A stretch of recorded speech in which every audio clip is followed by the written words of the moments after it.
Buhay, kapisanan, kasaysayan, Pilipinas. Makasaysayang gabi po sa ating lahat. Welcome to Vibal Group, Kasaysayan, kay saya. Ayan, mga kaibigan, ano? Well, happy Undas! Bukas po ay Undas na. Undas ay nagmula sa salitang Onras de Funebre, na naging Umras o Undras. Tinuro sa akin yan ni Dr. Lars Raymond Ubaldo, mga kaibigan. So, yan po ang paggunita natin bukas sa araw ng mga patay. Actually, kahit yung kwarto ko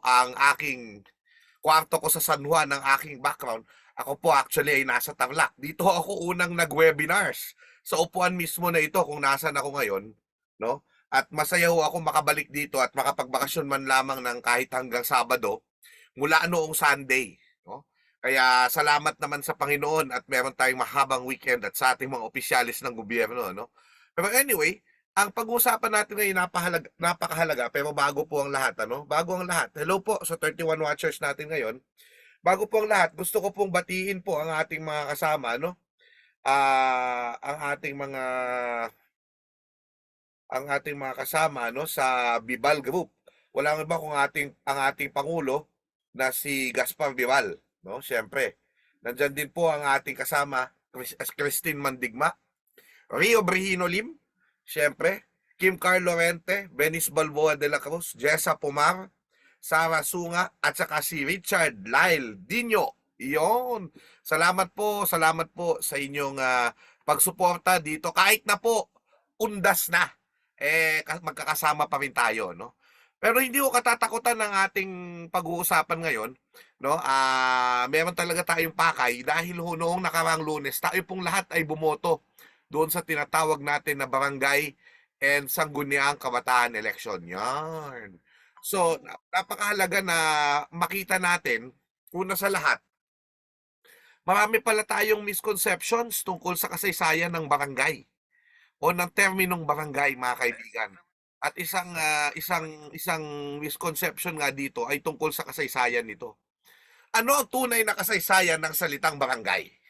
Barangay ba ang tawag ng mga ninuno sa ating mga pamayanan? Di ho ba? So, yan ang ating titignan ngayong araw na ito, no? Pero syempre, bago po ang lahat, siguro maganda ho, magkaroon muna tayo ng may mga ano ba tayo? Ayan, Joe Art Mandagit Tones. Magandang gabi po sa inyo, no? Marami pong salamat.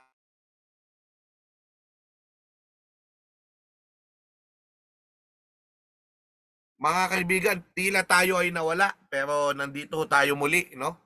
Nawala yata tayo ng ilang segundo. Pero anyway, eto po, no, si Joe Art Mandagit Tones. Hello. Ian Paulo Cia Gonzaga, Dennis Daniel Diga, at si Lon Gonzales ng Arellano University, Jose Rizal Campus, Malabon City. Makasaysayang gabi po, sir. Pa-shoutout po Paule family from Dinalupian, Bataan, sabi ni Paule John Clifford. Binabati din natin, no? Sobrang binabati po natin, mga kaibigan. Ang akin pong girlfriend na ngayon pinadala sa China ng Department of Education, wala akong iba kung ang aking girlfriend na si Mai Orozco ng Bureau of Educational Assessment. Salamat po. At maluwalhati kayong naglalakbay dyan at na-enjoy.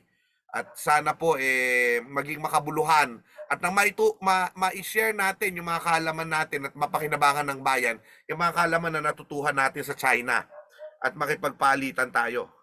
Ayan, opo, makapagpalitan tayo. Ayan, John Ray Ramos! Mabuhay! Ayan. Ian Paulo Cia Gonzaga, congrats Mai daw.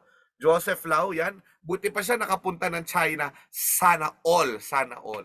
O sige, bago tayo magsimula sa ating talakayan, napaganda na ko, 42 na po. 42 na po ang nanonood sa atin. Maganda hong paglilinaw ang gagawin natin, pero meron po tayong ilang paalala mula sa Vibal. Halina at atin pong pakinggan. Bertong Kunat! Daryong Dagol! Ano tong balitang pinagkakalat mo dito sa baluarte ko, ha? Anong balita? Huwag ka na magmaang-maangan pa! Ayun ba? Ha? Hindi ba totoo naman? Nasabi ang lunas sa COVID. Alam mo ba kung nasaan ang bulkang Mayon? Nasa Naga talaga yun. At higit sa lahat, fake news talaga yung EDSA Revolution. Ungas ka ba? Ano ba pinagsasabi mo? Saan mo pinagkukuha yan? Siyempre, nag-research ako, no? Sa Tuktuk University. Palibasa kasi at umugot ka na at laos, kaya hindi mo alam yun. Ano, ha? Lord naman! Magpaulan ka naman ng katalinuhan!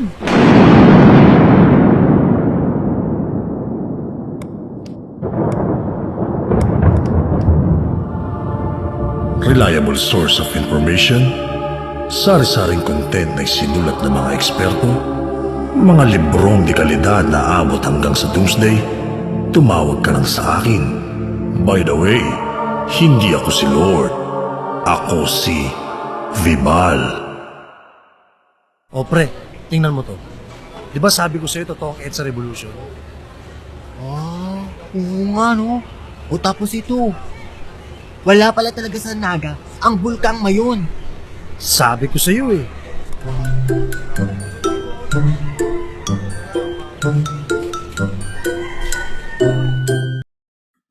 Ayan mga kaibigan, di pala nakashare yung sound natin mga kaibigan. Thank you John Ray, thank you kay Richard Dino para sa pagpapaalala na hindi pala nakashare ang ating sound, no? O sige, alam nyo, magmula kanina, ang dami na po nadagdag sa ating audience, ano? Gusto ko lang batiin yung iba sa kanila, no? Oo, ang dami nila from John Arellano University, Jose Rizal Campus. John Paul Jonesio, Sid Magsipok, Raymond Taksay, Roldan Lumas, ayan, Juliana Villegas, Ian Paulo Cia Gonzaga, Limuel Ricardo, Adrian Flores, yan, Merlisa Parcon Lihero, pasensya na Ma'am Lihero, Parcon Lihero, wala po kan sound kanina. Hindi ko alam na namatay pala ako, nalimutan ko, no? Chris Alentano, Bien Judea Barlis, Joan Descaliar, Gadores Mark, CJ Antonio, Robic Flores Andales, Cherish Palilum, Gadores Mark, Daniel Magan, Kenchi Holyoso, Benjamin Gulfan, Rain Laino Rivera, Christine Banique de la Cruz from Benguet State University Main Campus, Marilyn Gamila, Lay Castro, hello po, LBT Neighbor, syempre, hello Lay, Ryan Tan, from Arellano, Joseph Leo, kaano niya si Ryan Tan, ano, ng NHCP. Anyway, sige po, simulan na natin, ano. Una sa lahat, unang-una, ang gusto ko kasing talakayin sa araw na to, una, ano yung kasaysayan ng salitang barangay? Ayon sa isang historiador, no, na at ang paano natin lilinawin misconception na barangay yung ating political na unit noon, na laging sinasabi ni Zeus Salazar noon pa, na hindi, ang basic political unit noon ay ang bayan. Pero sinasabi ni Salazar noon, yung barangay could mean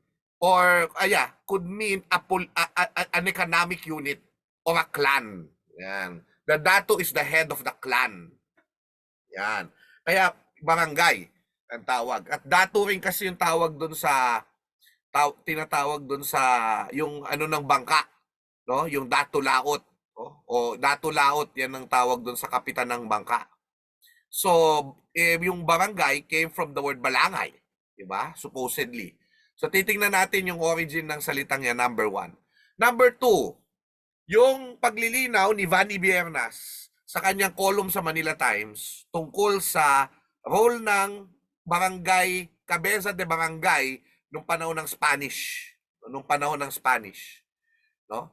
At ano yung kahalagahan? Pangatlo, ano yung kahalagahan ng barangay ngayon? 'Di ba? Ano yung kahalagahan ng barangay ngayon? So, yan ang titingnan natin. Bakit mahalagang bumoto tayo kahapon at ako'y bumoto rin? Kaya meron akong dirty finger. I give my dirty finger to you. I give my dirty finger to you. Sabi ko nga noon sa quotable quote sa akin, ano? Pero I give my dirty finger because I did my civic duty to our motherland and to our country and to our bayan. So bakit mahalaga sa barangay po tayo sa barangay ay bumoboto tayo kahit minsan wala tayong kilala sa barangay, 'di ba? Kilalanin natin ang ating mga kandidato. Okay, sige. Puntahan natin yung yung paglilinaw. Unang paksa, paglilinaw ukol sa salitang barangay. Laging itinuturo sa atin ang barangay ang unit na politikal ng ating mga ninuno. Paano natin nalaman yan? Kasi di ba si William Henry Scott, eksperto sa ating mga sinaunang bayan, eksperto sa ating mga ninuno bago dumating ang Espanyol. Ano ang kanyang title ng kanyang aklat? Barangay. Yan. Barangay. Yan daw yung 16th century society ng Pilipinas. Oh. And that's a very good book. Very good book. Marami tayong matututuhan tungkol sa ating mga ninuno. At pinablish ito noong 1994. And it features description from accounts from all over the islands. Mababasa niyo po itong binabasa ko sa aking column sa Manila Times sa The Barangay Historical Error. Ha? Talaga, bakit? Baka mali yung title ni William Henry Scott. Bakit po? Okay, how could it be wrong? Diba? Lahat naman ng history books natin sinasabi basic unit of society ay barangay headed by a datu. Tapos noong panahon ni President Marcos, September 21, 1974, no, ay pinirmahan niya ang Presidential Decree 557. Ang sabi niya, whereas the barangay was the basic political unit existing in the Philippines before the arrival of the Spaniards. Yeah. He used this historical information on the barangay to reinforce that he is the new datu of the new society who ratified constitutional amendments through hand-raising in the citizens' assemblies. Binalik niya yung barangay. Ni-reinforce niya yung barangay kasi bilang barangay, kahit na hindi mag-eleksyon, mag-usap na lang kayo sa barangay, magtaasan ng kamay, you can decide daw. Tungkol sa ating mga pag-extend ng term niya, ukol sa bagong constitution ng 1973, etc., etc., etc. So, may isang paglilinaw ang isang Amerikanong historian, no? Ang Amerikanong historian na ito, ang pangalan po niya ay si Damon Woods. Yan. Na si Damon Woods, Damon Woods. Ayan. Siya po ay isang historiador, At si Damon Woods ay meron siyang sinulat na aklat o na essay, yung The Myth of the Barangay. Ayan. So, yung Myth of the Barangay, para ipakita ko sa inyo yung ano nito, no? Yung cover. Ayan. Tingnan natin cover it. Yan. Okay, ito po. So, this is The Myth of the Barangay book with the foreword by Virgilio S. Almario. Nilatala ito sa UP Press. No? At anong sinasabi? According to Damon Woods, sabi niya, an American historian focusing on the Philippines, lahat ng narratives sa barangay as a unit of society point one way or another, ang pinaka-source ng lahat ng ito. Kasi maraming mga writer nung panahon ng Spanish, and then eventually mga historians, ultimately, kaya nga maganda dapat nagfo-footnote, di ba? Nagsa-cite ng sources para mag-lead do sa pinaka ninunong source ng lahat ng ito. At ito nga yung isang account na ginawa ni Father Juan de Plasencia, no? Na siya ang nagkameron ng idea na i-standardize ang town planning sa buong Spanish Empire mula sa Pilipinas hanggang sa Latin America. Ito yung tinatawag na Leyes de las Indias. Okay? Tandaan natin na kaya yung mga may plaza tayo, may quadricula ang ating mga kaayusan sa mga kalsada natin, no? May plaza, may simbahan, may Casa Real o munisipyo doon sa plaza. Yung mga mayayaman ay malapit sa plaza. Yung tinatawag na reduction, yan ay dahil sa ideya na pinatupad ng hari bilang batas, Leyes de las Indias o Laws of the Indies. Idea yan ni Father Juan de Plasencia, the Franciscan friar. Okay? So ano nangyari? Noong 1589, he was commissioned by the Spanish authorities to study Tagalog society and submitted Las Costumbres de los Indios Tagalos de Filipinas. May isang passage po ah, doon sa aklat na yon that came from the Philippine Islands by Emma Blair and James Alexander Robertson. Sila yung nanguna doon sa pagsasalin. At ganito yung pagkakasalin nila sa sinulat ni Juan de Plasencia. These chiefs ruled over but few people, sometimes as many as 100 houses, sometimes even less than 30. This tribal gathering is called in Tagalog, a barangay. O yun, in Tagalog, a barangay. It was inferred that the reason for giving themselves this name arose from the fact, as they are classed by their language among the Malay nations, that when they came to this land, the head of the barangay, which is a boat, thus called, became a dato. And so even at the present day, it is ascertain that this barangay in its origin was a family of parents and children, relations, and slaves. There were many of these barangays in each town, or at least on account of wars, they did not settle far from one another. They were not, however, subject to one another except in friendship and relationship.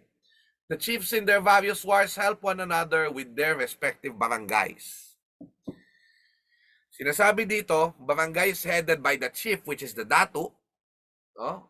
They're not, walang parang under sa ibang tao, pero interdependent with each other, and they help each other daw. Okay. So, yan ang masasabi natin. So, tama rin sabi ni Salazar, di ba? Sabi niya, ascertain that this barangay supposedly in its origin was a family of parents and children, relations, and slaves. Yan ang sabi ni Juan de Plasencia. Sabi niya ganito, sabi ni Woods, eto problema. Eto problema dyan. What is clear though, according to Woods, was that among the many Spanish chroniclers and old Tagalog dictionaries written by the Spanish, there is plenty of reference to barangay as a boat. But only Plasencia mentions barangay as a community. Okay, you get it? Okay. Barangay is a boat in many accounts. But barangay as a community came from only one account, primary account, and that is the account of Juan de Plasencia. So, ibig sabihin, bakit ganon? Bakit iisang tao lang nagmula yung barangay o barangay bilang community? So sabi niya, Wood's argument was that because the Spaniards wanted to find an equivalent to the European barrio in the Philippines, they named the barrio leader the Cabeza de Barangay and even codified it in the Maura Law of 1893. But in their system, the barrio was not called a barangay. Oh. Yan na sinabi, no? Cabeza de Barangay. Pero hindi barangay ang barrio. Oh. Plasencia's error can be explained by going back to this passage. The head of the barangay, which is a boat, became a dato. And so even at the present day, it is certain that this barangay in its origin was a family of parents, children, relations, and slaves. When you heard that the barangay boat's head was called a dato, you also got confused. Ito na yung basa ko. And thought that the village whose leader is called a dato must also be a barangay. Woods believes that this word is a Spanish corruption, hence the title of his book, The Myth of the Barangay. So yung barangay came from the Spaniards, according to Damon Woods. No? According to Damon Woods. Dahil si Plasencia lang yung nagsulat tungkol doon na primary source. Okay, tignan niyo mabuti to. Sabi ni Seo Salazar, noon pa, bago pa si Woods, no? Sinabi na niya noon pa na dato is the head not of a political unit, but of an economic unit composed of a family or a clan, which is close to what Plasencia said. The barangay concept also permeates a culture of smallness, since we are told we are only composed before of these small communities. Dadagdag natin yung monograph ng isang haligi din ng pantayong pananaw sa historiografiyang Pilipino. Wala pong iba kundi si Mary Jane Rodriguez Tatel. Sa kanyang 2005 monograph, Ang Dalumat ng Bayan sa Kamalayan at Kasaysayang Pilipino, etong sinabi niya, no? she emphasized that the basic political unit was the bayan, or the word bahayan, or place of many houses, which is also called Banwa in Visayas or Ili in Ilocano, which was more meaningful because it pertains not just to a place or even a center of the town, kasi bayan din ang tawag natin sa center of the town, di ba? But to the people and eventually to the whole nation as sinang bayan. The basis of the formation of the bayan was the sandugo of the datus, independent of each other but connected, hence kapatiran. Ang kapatiran ang pinagmumulan ng pagbubuo ng bayan. Isang komunidad ay magsasandugo ang dato nito sa isa pang dato at magiging magkakapatid sila. Kaya nabubuo ang bayan. So yung bayan ay maraming mamayanan. Oh? Pero hindi na nga natin matatawag na barangay dahil baka nagkamali nga si Juan de Plasencia o nagkamali si Juan de Plasencia ayon sa hinuha nitong si Damon Woods. So kaya ako naniniwala ako doon. Wasakin na natin yung tawag sa bayan bilang isang sinaunang unit, sa barangay bilang sinaunang unit at tawagin natin itong bayan. Political na unit. Yan. At no? Wasakin natin yung barangay at yung barangay okay lang, tawagin nating barangay. Yung barangay ngayon dahil yan ay nasa batas na. Barangay ay political unit ngayon, hindi nung panahon ng ating mga ninuno. Okay. So, tama rin yun. Nung Mauralo, ako minsan nalilito din ako dito. Barangay was not the unit enforced by the Spaniards, but they called the barrio captain cabeza de barangay. So, tinawag nilang cabeza de barangay according to Damon Woods. Diba? Pero whether it was called barangay, sabi niya hindi. Kahit nung panahon ng Spanish, kahit sila talaga yung nag-imbento ng barangay na yan. Okay? Sige, tingnan natin, ano? Ayan, ayan, ano yun natin, ano? Let us look at the, ayan, si Ireneo Salazar. Ayan, Ireneo Budoy Salazar. Ayan, among the Maori, the term Kano is more like a clan as well. So kasi yung Balangay as a clan, supposedly, Kano as a clan, no, sa mga Maori. Yan. Actually, merong ginawa dyan sa libro ni Bukiren si Ma'am Dr. Reyes Bukiren, no, na graph kung saan makikita natin yung mga termino sa Balangay, sa bangka mula sa Balangay. Pakita nga natin yon. Teka, makikita natin yon. NCCA. Yan. Ito. Yeah. Ay, anga. Mali. Sorry po. Sinunang bayan. Yan. So, tingnan natin ngayon yung mga iba't ibang mga salita sa Austronesian world na nagpapatungkol sa bangka bilang isang pamayanan. Pero ito na nga, parang ito nga yung sinasabi nung iba sa akin na iba kasi Woods, mali. Kasi ito, so debate na to, no? Kasi kung titingnan mo yung iba't ibang mga katawagan sa bangka, sa iba't ibang lugar, ito rin ay makikita natin na katawagan sa bayan, bangka at bayan, o bangka at pamayanan. Oh? So ito, no? Burunga, barangay is a sasakyan, 'di ba? Balangay at mga kalapit na konsepto sa wikang Austronesiko.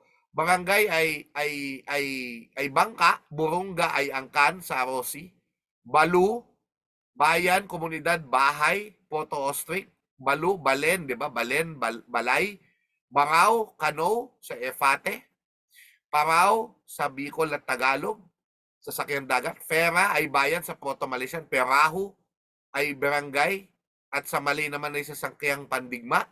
Farao ay Kano sa Tahiti, Pupua Village sa Faita, Puruko Kanoe sa Futuna, Kano, Peuro Village sa Bilua, Papa Kano sa Tagalog, Folao Kano sa Polynesia, Halao ay sasakyang pandagat para sa komunal na gawain sa Hawaii. So mula barangay, burunga, balu, baraw, farao, pera, perahu, farao, pupua, puruko, peuro, Papa, Folao, Kanoe, Halao ay either bangka or pamayanan sa Southeast Asia. Okay?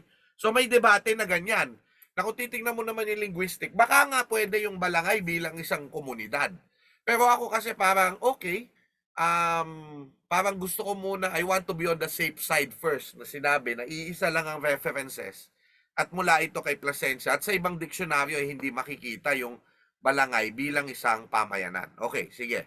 Pero tingnan natin yung bangka, sa iba't ibang lugar, bangka ay Pilipinas, wangka sa Malay, waka sa Mauritonga, vaka sa Baturano, Savo, vaga sa Alite at vaa sa Tahiti, sa Austronesian languages sa Pacific Islands. Pag tinignan mo, bangka, wangka, waka, vaka, vaga, vaa, zambalambala, waka, waka,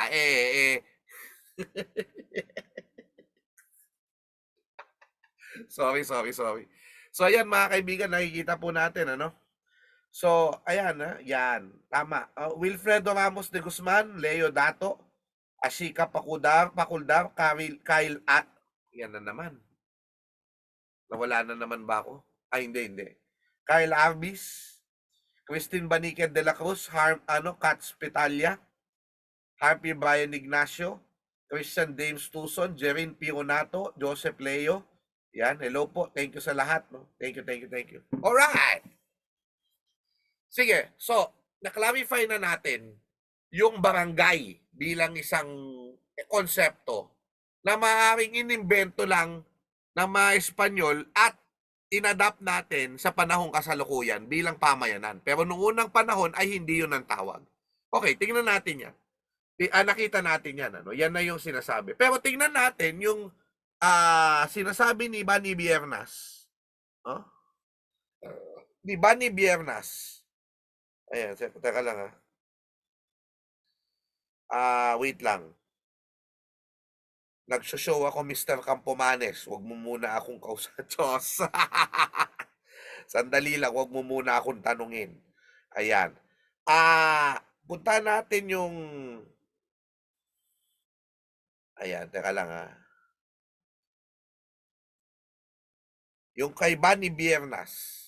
Kasi makikita natin yung kaibahan ng barangay official noon baka sa barangay official ngayon. Nako, yan po. Tingnan natin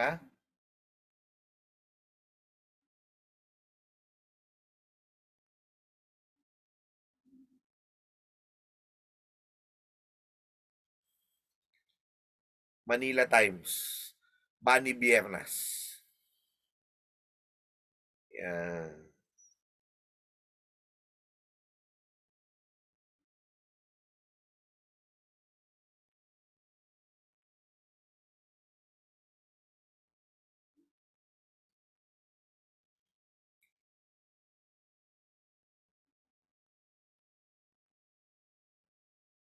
Dali lang Ito.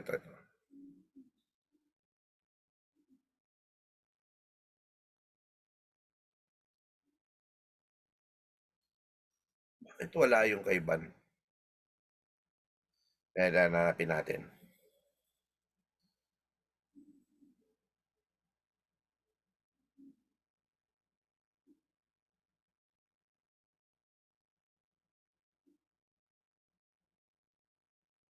Nagpe-play naman. Sabi hindi daw nagpe-play. Nagpe-play naman. Baka FB. Walang FB sa China, boy. Ayan. Sige, ito.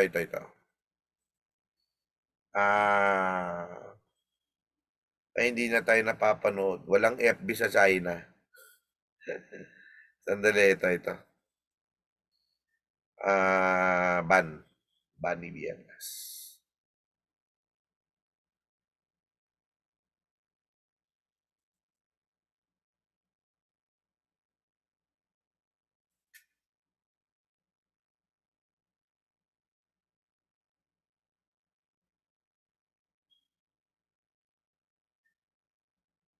Okay, ito. Puntaan natin yung sinasabi ni Professor Bani Biernas sa kanyang column.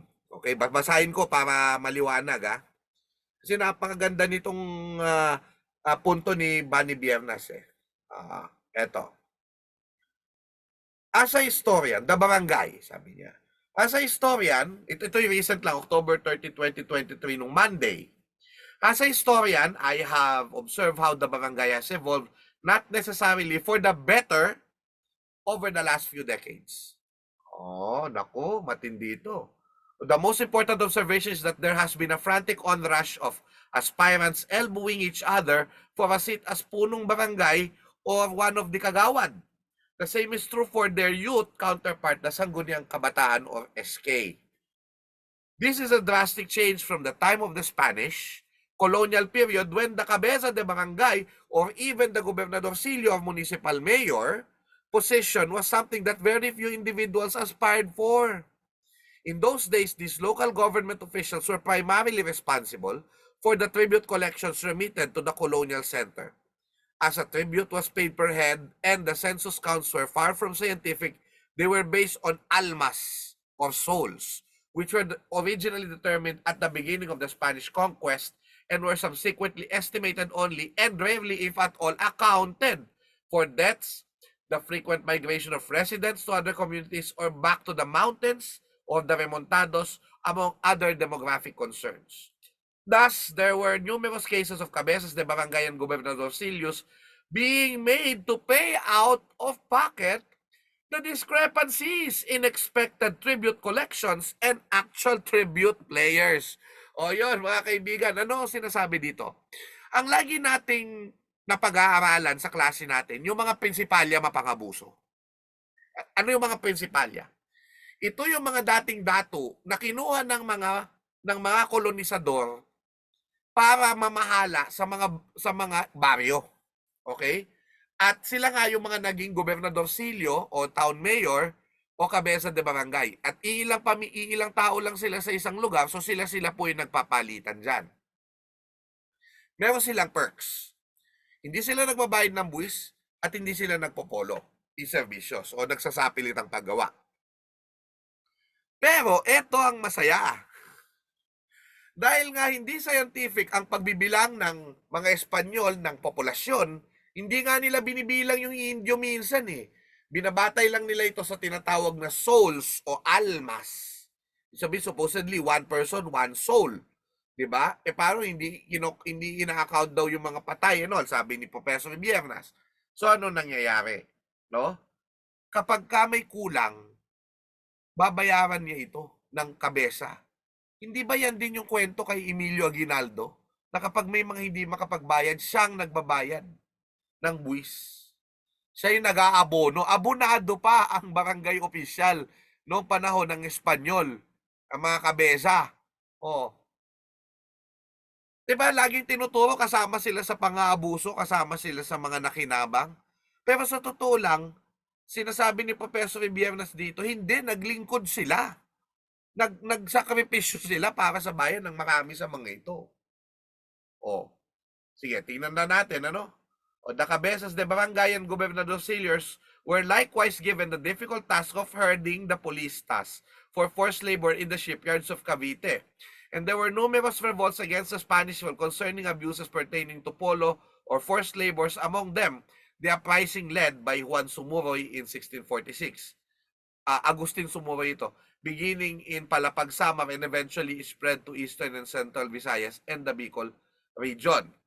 The cabeza did not receive any salary from the national government and the only benefit they received was the exemption from polo and the payment of tribute. Serving as cabeza de barangay was a true labor of love, which, as I had shown in an earlier column on utang, was conditioned by the mores of social relations inside the barangay.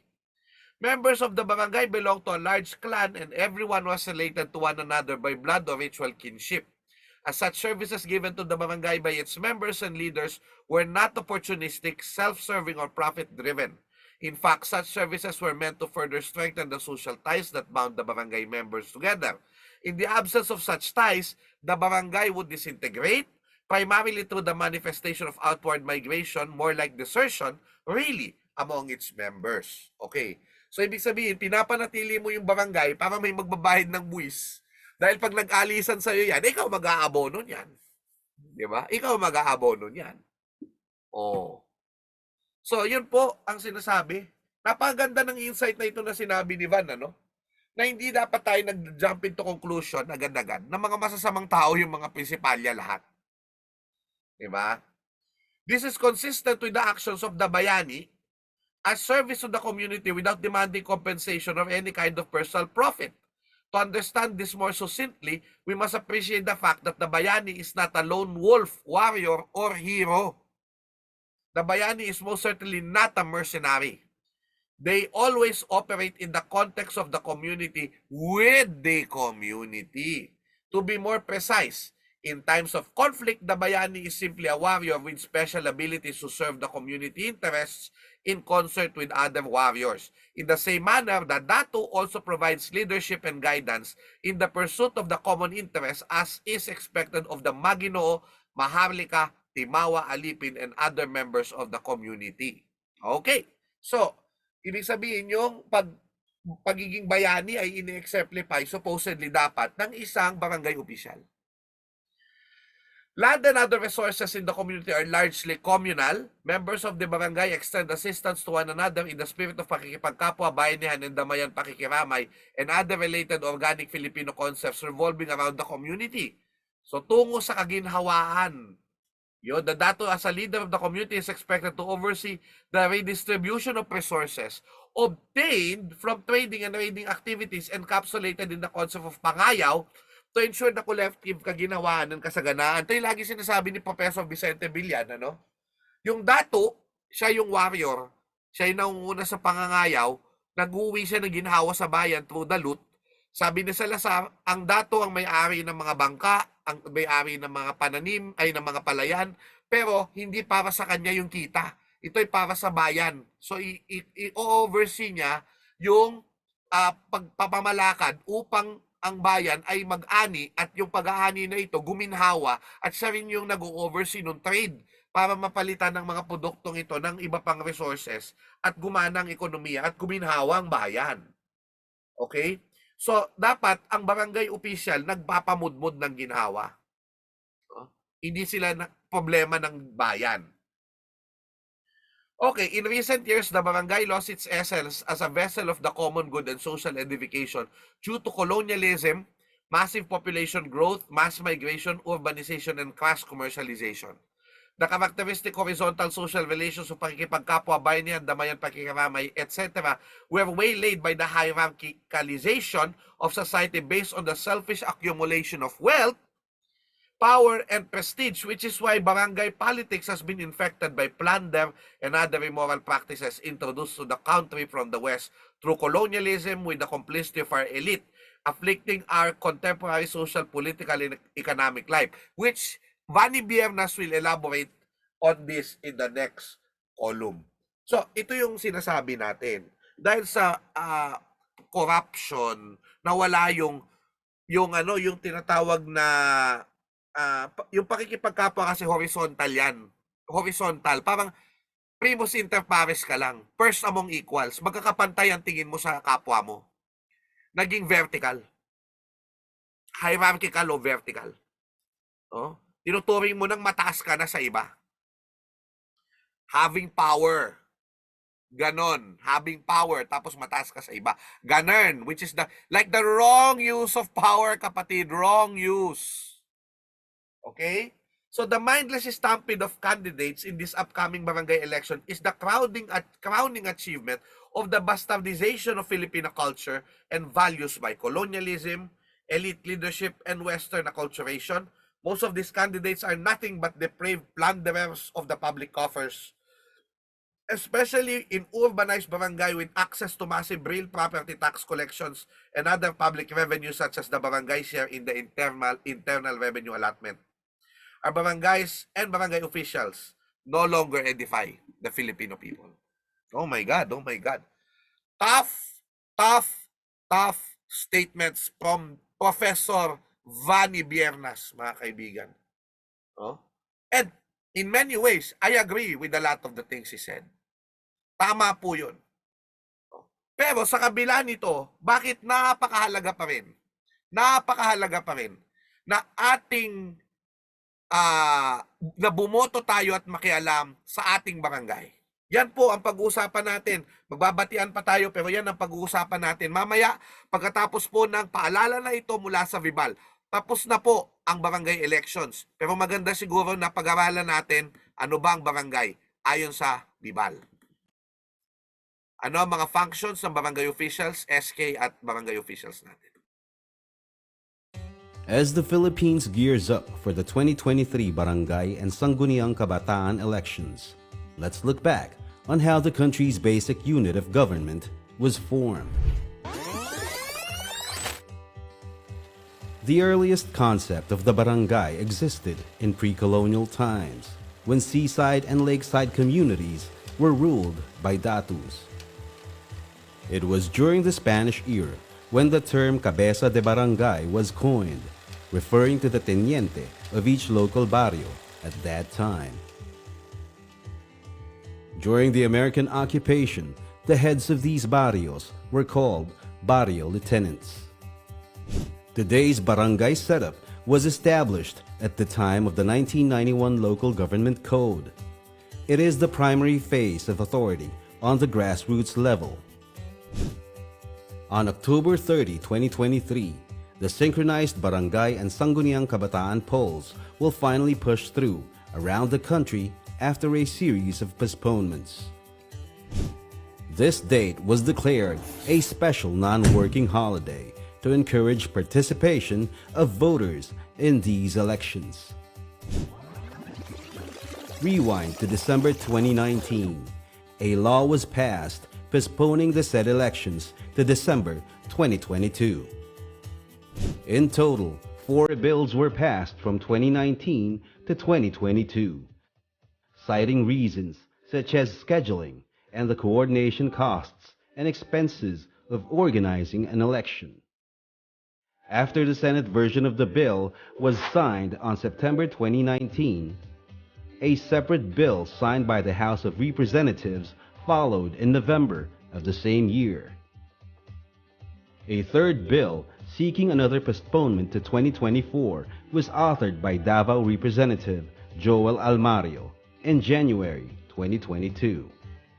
And still a fourth bill by Leyte Congressman Richard Gomez was passed to move the elections to 2023 instead. And lastly, on October 10, 2022, President Ferdinand Marcos Jr. signed Republic Act No. 11935, or an act postponing the December 2022 Barangay and Sangguniang Kabataan elections. Now let's take a look at the upcoming elections in numbers. This year, the campaign period will run for 10 days. It began on the 19th of October and will end before midnight of the 28th of October. Registered voters will be able to elect into office a total of 42,001 barangay captains, corresponding to the total number of barangays nationwide. For the Sangguniang Kabataan, 294,007 new positions shall be at stake. These positions are to be filled by 5 to 7 members per barangay. Regularly, there are 7 barangay councilors and a barangay chairman. A regular barangay official's functions include governing, maintaining peace and order, and implementing policies and procedures in the most basic unit of government in the Philippines. The Sangguniang Kabataan, or SK, is the regional council that represents the youth in the barangay. The SK is made up of the same number of officials as the barangay. In 2016, through the Sangguniang Kabataan Reform Act, the age of council members was raised from 15 to 17 to 18 to 24 years old. This year, the COMELEC announced that both elections shall be done manually, except for 2 barangays in Dasmariñas, Cavite, and 1 in Quezon City, which will be automated. Full automation of these elections are planned for the year 2026. Let's all help strengthen our local communities and build a more vibrant democracy at the cornerstone. Together, let's make our votes count.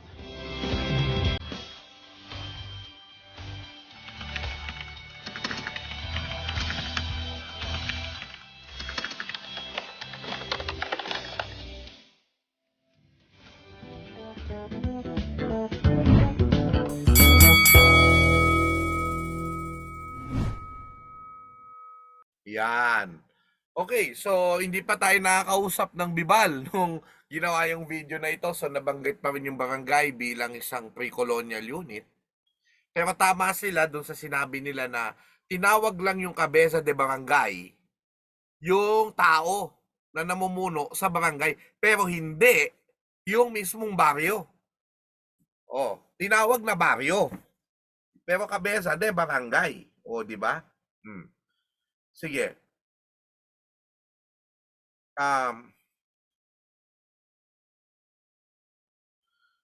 Yeah, punta natin yan.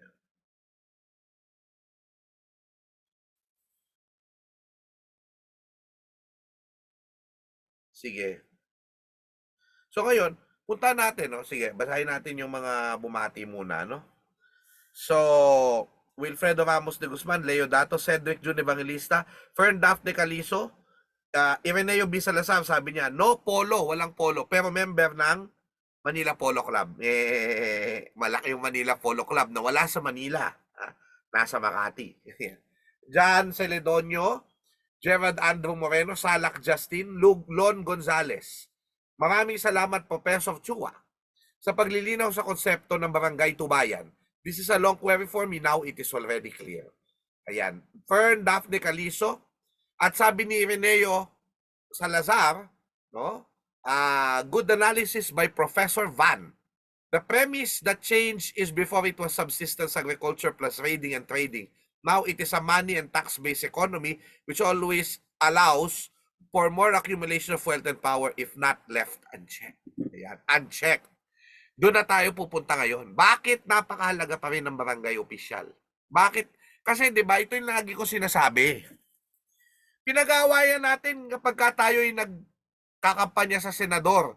Pinag-aawayan natin pag tayo nagkakampanya sa pagka-presidente. Pag mayor, pag gobernador. Pero, pag barangay, parang wala tayong pakialam. Yung iba, hindi pa nga boboto eh. Oh. Pero ako, boboto ko. Bakit? Naranasan ko nung pandemic, naranasan nating lahat ng pandemya. Nang unang rumeresponde sa atin, ay ang ating barangay. Kapag nagkasunog sa isang bahay, tulad na nangyari sa amin noong 2019, ang rumeresponde yung barangay. At tama ba ang kanilang pagresponde sa mga hidwaan na mangyayari? O, yan ang tanong. Sila ba'y rumeresponde ng tama sa mga hidwaan sa barangay, sa mga magkakapit bahay? Tama ba ang kanilang mga payo? Diba? Yan ang makikita natin dyan. Sila yung unang lalapitan mo. Hindi yung presidente ng Pilipinas ang nagdadala ng serbisyo.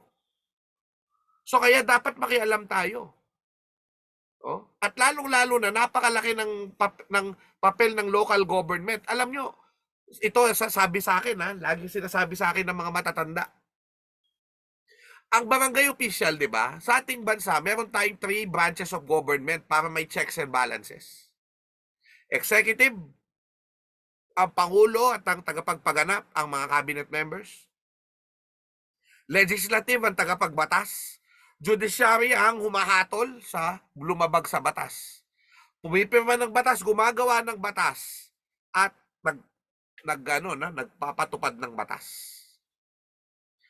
Pero, ang kabeza de barangay o ang barangay kapitan o ang barangay chairman, nasa kanya po ang 3 kapangyarihan na ito.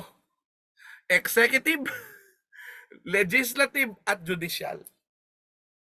O di ba? O. Makapangyarihan. At hindi lang yan. Meron na tayong tinatawag na mandanas ruling.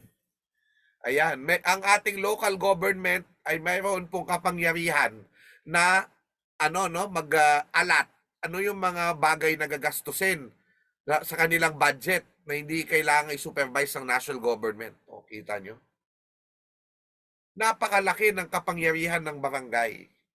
Kaya dapat natin itong bantayan o dapat na tayo makialam. Ang pinakamaliit na magagawa natin, bumoto tayo. No? Yan ang mahalaga dyan. Kasi kaya, doon nga mahalaga yung sinasabi ni Manny Biernes eh. at saka ni Reneo na dapat, no, ay nakikipagkapwa pa rin yung ating mga barangay captain. Hindi natin sila nakikitang nagpapakasasa sa kapangyarihan. Yun na ang kailangan nating makita dyan. By the way, correction din natin doon sa video kanina ng Vibal. Bagamat sinabi nila basis ay 1990, yung 1992 local government code ba yun, no? Mas nauna yung presidential decree ni Marcos. Although of course, well, ayoko naman kasi sabihin huwag nilang banggitin yun. Pero siguro i-rephrase na lang nila yung present setup of the barangay.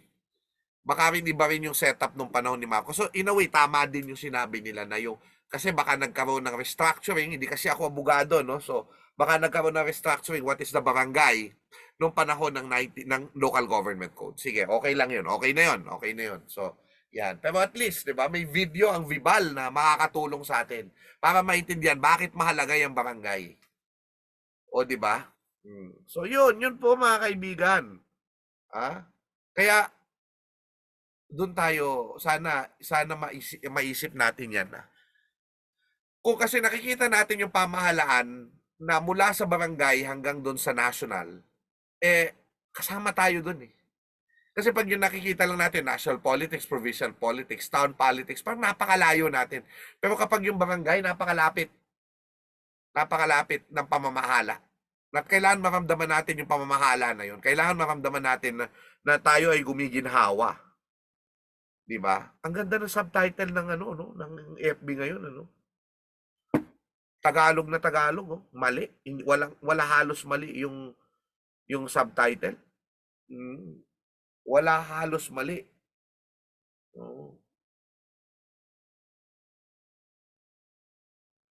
Nakakalibang basahin.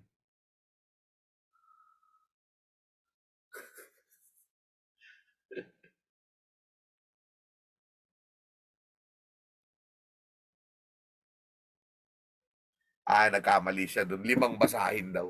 5. Sige. Alright. Yun lang. 8:35 mga kaibigan, no? Wala na kayong mga komento, no? Okay na tayo. Kasi gusto ko na magpahinga si Richard, no? Dinyo para sa kanyang undas break. Ayan, at tayo din. Ako, sana, alam mo, marami ako minsan pinapangakuan, babatiin kita sa kasaysayan kay Saya, kaso nakakalimutan ko lagi. So, sorry po sa mga napapangakuan ko, no? Pero hopefully, magawa natin yan sa susunod, mabati ko na po kayo. Okay, so ngayon, no? So, well, ano pa masasabi ko? Nasabi ko na halos lahat. Ang gusto ko na lang sabihin po, muli, maraming salamat po mula sa mga taga-Arellano University Jose Rizal Campus. Magtanong kayo para ma-extend pa tayong konti. Pero ako, sige, pagpahingay, wala na masyadong katanungan. Kung meron pa mga pahabol, ayan, John Paul Junesio, salamat po, very informative. Thank you po sir sa mga turo ngayon. Grabe, Adrian Flores. Salak Justin, hello. Thank you. Alright, sige. Binabati ko nanay ko, Vilma Briones Chua, lahat ng mga Briones family, happy undas. At ang undas, pag binaligtad mo, sadnu. Sabi nila, sadnu. Anong sadnu? Nagre-reunion nga tayo pag undas. Dapat happy nu yan. Happy nu, hindi sadnu. Kaya happy undas. Happy undas po sa inyong lahat. Side Magsipok, John Descalia, Mark Santos, no, Lon Gonzales, sa mga mag-aaral daw niya sa Arellano University. Salamat po, Lon, o Mark Joshua, Gemalin Pio. Lagi kayong manonood ng Kasaysayan kay Saya. Every 2 weeks po tayo, 7:30 ng gabi. Ayan, no? At kung wala man akong guest, tayo mag-usap. Wala akong problema. Minsan, mas madali pa kung ako lang, no? At hindi mahaba-haba ang usapan. Alright, sige. So, Merlisa Pavcon Lihero, ma'am, thank you very much po. Mabuhay po kayo. Benjamin Gulpan, John Celedonio, hello. Kenchi Olioso, Germaline Piojo, Mark Joshua SB, salamat. Alright, sige po. Mahingi Orozco, ingat ka po sa China. Ni hao ma. Alright, sige po. So, muli po, marami pong salamat sa inyo. At nawa ay nawa ay ating maisapuso at maisaisip at maisagawa na tayo ay may kapangyarihan. Kahit minsan nafe-feel natin na kaya ba natin ang korupsyon labanan? Kaya ba nating baguhin ang lipunan? Kaya ba nating mag-ambag sa kaginhawaan? Minsan parang ang hirap isipin na oo. Pero kailangan lang tayong magsimulang mag-ambag sa ating kapwa, makialam, no?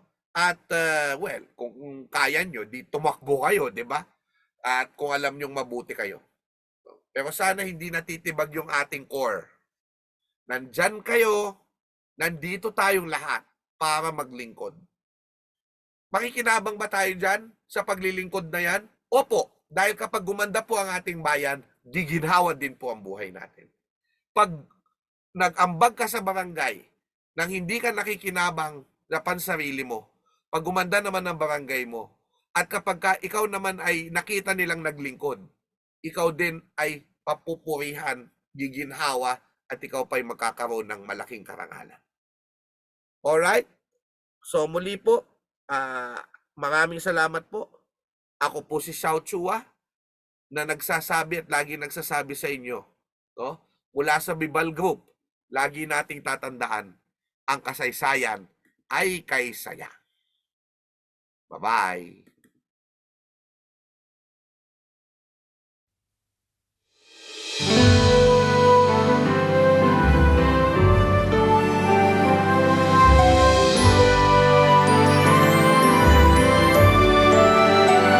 Sa puso't isip laging kukupkupin mga gunitang sa ating nakarating. Bayan pukawin sa diwa't damdamin, pangarap ng kahapoy ating tuparin. Marami pang bagay ang dapat tuntunin, mga aral ng nakalipas ay susulatin. Malayong kahapoy sisikapin pang libutin, nalalaman ay atin pang pauunlarin.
Thank